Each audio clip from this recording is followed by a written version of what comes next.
Hello বন্ধুরা, এখন বাজে রাত্র 9টা। ঠিক আছে, তো আজকে ডাক্তারের কাছে গিয়েছিলাম, প্রায় বাড়িতে আসলাম 4টা বাজে। অনেক টেস্ট করিয়েছিলাম। তো রিপোর্ট দেখাতে গিয়ে তারপর রিপোর্ট যখন দেখাতে গিয়েছি আরও টেস্ট দিয়েছি, দুইটাও করালাম। তো রিপোর্টটা কালকে বা পরশু দিন দেবে। কালকে দেবে, তো কালকে আর যাবো না, পরশু দিন যাবো। পরশু দিন আমার ডাক্তারের ডেট, ওই দিন ডাক্তার দেখাবো।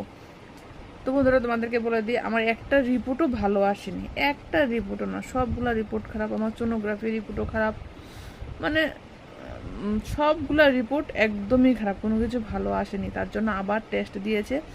ওটা করার পর আমার ছোট্ট একটা সার্জারি হবে। ঠিক আছে, ছোট্ট একটা সার্জারি করানো হবে। তো সার্জারিটা কি হয় না হয় সবটাই তোমাদেরকে বলবো। তো প্লিজ আমার সঙ্গে থাকো, আমার তোমরা পাশে থাকো, প্লিজ তোমরা আমাকে একটু সাপোর্ট করো যাতে আমি এই বিপদ থেকে উদ্ধার হতে পারি। ঠিক আছে, আর বাকি